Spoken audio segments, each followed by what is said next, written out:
Mesdames et messieurs, c'est désormais officiel, tout est désormais clos. L'Iran et les États-Unis d'Amérique viennent de signer leur accord de paix sur ce conflit israélo-américain contre l'Iran.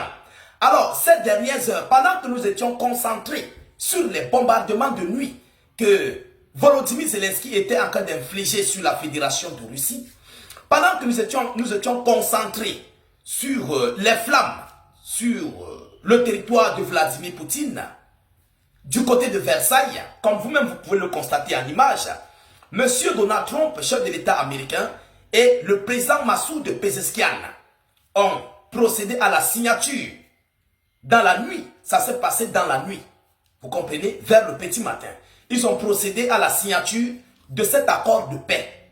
Voilà. Donald Trump a signé du côté plus précisément de Versailles en France, où il a été invité à un dîner par le chef de l'État français Emmanuel Macron, et le président Massoud Pezeshkian a signé depuis Téhéran dans son bureau, comme vous-même vous pouvez le constater, pleinement dans son bureau. Alors, mais les deux chefs d'État ont laissé des messages. Oui, ils ont fait des annonces. Mais nous allons entrer dans le contenu de leurs multiples déclarations. D'abord, dans un premier temps, nous disons Dieu merci, vu que les deux pays ont compris que la guerre n'avantage à personne. Même comme l'Amérique a été battue dans cette guerre, le monde entier, même les médias mainstream le disent. Oui, les médias occidentaux, les médias LCI, TF1, tous le disent, hein, ils reconnaissent une défaite américaine. Mais personne n'a le courage de dire cela à Trump face à face. Oui, parce qu'ils savent. Ils savent. Alors, qu'est-ce que les deux chefs d'État nous disent juste après la signature de cet accord? Mesdames, Mesdemoiselles et Messieurs, on nous dit quoi? Donald Trump déclare avoir signé le protocole d'accord avec l'Iran. Il affirme, avec image à l'appui, ce n'est pas de l'intelligence artificielle, c'est réel. Je répète, ça s'est passé depuis la nuit. Vous comprenez? Et toutes ces journées, vous savez, nous avons épilogué. Nous sommes en train d'épiloguer des émissions sur la Fédération de Russie et l'Ukraine. Voilà. Alors, les présidents américains et iraniens ont chacun signé à distance, mercredi soir, le protocole d'accord pour mettre fin au conflit. Le président américain Donald Trump, en visite en France pour le G7, a déclaré alors qu'il quittait le château de Versailles. Je viens de le signer. C'est Trump qui le dit. Je viens de le signer. Un responsable de la Maison Blanche a par la suite publié une vidéo sur X où l'on voit le républicain signer l'accord aux côtés d'Emmanuel Macron. Le pouce levé et souris aux lèvres. Le texte a été signé par le président iranien Massoud Pezeshkian, a déclaré de son côté le porte-parole du ministère des Affaires étrangères iranien, M. Esmaël Bagaï. Et je vais même d'ailleurs entrer dans sa déclaration. Vous comprenez? Ne vous inquiétez pas. Je vais entrer tout droit comme ça dans sa déclaration.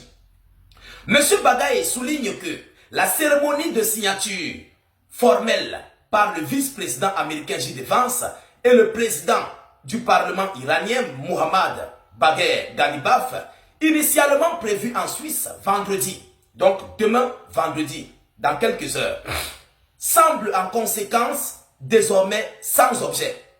J'entre même dans sa déclaration. L'Iran confirme avoir signé l'accord avec les États-Unis d'Amérique, officiellement. L'Iran confirme. Le ministre des Affaires étrangères iranien a confirmé dans la nuit de mercredi à jeudi avoir signé l'accord avec les États-Unis d'Amérique. Pendant que nous étions concentrés sur les bombardements que l'Ukraine a menés sur la Russie, sur Telegram, parce que moi je les suivais sur Telegram, hein.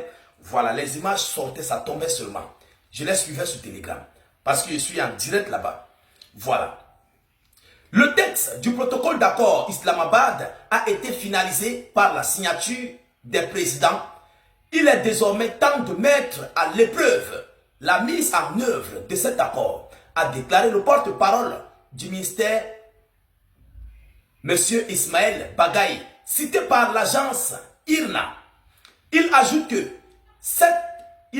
cette signature avait été faite électroniquement et qu'une cérémonie de signature n'a pas vraiment sa place. Selon ce qu'il dit, vous comprenez? Selon l'agence France Presse, un responsable américain a aussi confirmé la signature de l'accord par le président américain Donald Trump. Axios avait rapporté un peu plus tôt que la signature avait eu lieu lors d'un dîner avec Emmanuel Macron, selon l'annonce officielle. Mesdames, Mesdemoiselles et Messieurs, alors, voilà ici ce que l'on nous dit, mais il y a encore plusieurs questions qui se posent. Il y a encore plusieurs questions qui se posent. La question du Hezbollah libanais et d'Israël. Voilà une question primordiale qui se pose. Parce que présentement, on ne comprend pas ce qui se passe. On ne comprend pas. Le Hezbollah ne veut pas lâcher l'affaire. Israël ne veut pas lâcher l'affaire. Donc, ici, le but d'Israël, c'est quoi? C'est de saboter ces négociations de paix. Tout le monde le sait. Vous comprenez? Mais, rentables, ces négociations sont rentables pour l'Amérique, qui vivait déjà sous perfusion, donc sous réserve. Plus précisément dans leur réserve de pétrole. Est-ce que vous comprenez? Donc, il fallait vite, coûte que coûte, signer cet accord pour avoir le pétrole. Non seulement les Américains vivaient sur réserve, et le pétrodollar était touché, non seulement ça, les bourses américaines avaient chuté, pas seulement l'Amérique, même l'Europe et l'Asie. Les Européens et les Asiatiques étaient touchés par cette situation-là. Donc, ici, Israël regarde ses intérêts, vous comprenez, regarde sa sécurité. De l'autre côté, le Hezbollah regarde sa sécurité, son intégrité territoriale, sa souveraineté. Et de l'autre côté, l'Amérique veut la paix. Bon, maintenant, la réelle question, le réel but, est-ce qu'on aura réellement cette paix-là si Israël continue de bombarder sur le Liban? Est-ce qu'il y aura vraiment cette paix? Certes, c'est vrai. L'accord a bien été signé. Comme vous-même pouvez le constater, les deux dirigeants ont signé. Mais est-ce qu'elle va réellement aboutir à la fin de suivi de ce mémorandum de paix? Parce que ça, c'est un mémorandum. Et ils doivent désormais suivre tout ce qui a été noté dans ce mémorandum.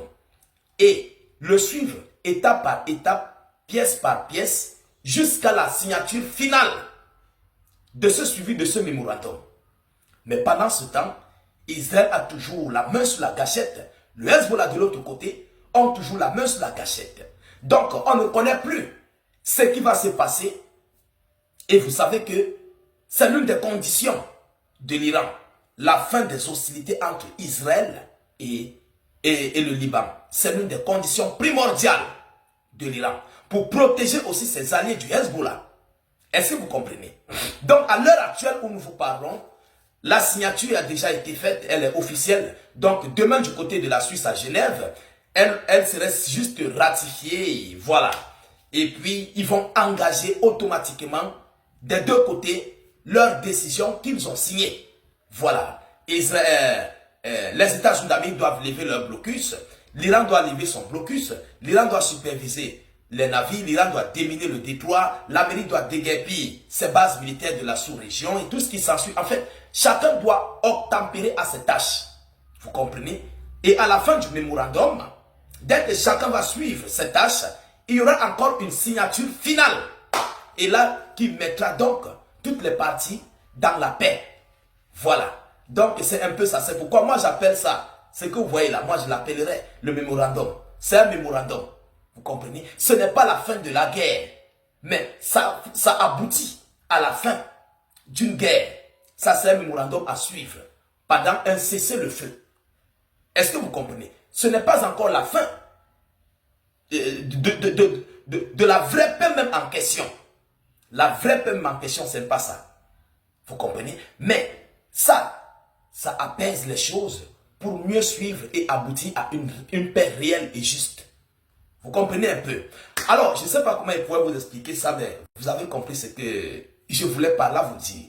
Mesdames, Mesdemoiselles et Messieurs, partagez la vidéoconférence dans tous les groupes possibles. Mettez-la partout à travers le monde. Sécurisez la vidéo avec un maximum de j'aime. N'hésitez pas à vous abonner pour ne plus rater la page, mais aussi ne plus perdre nos vidéoconférences. Je vous reviens tout à l'heure pour une prochaine série d'informations. Soyez encore salués une fois de plus. Ciao, ciao.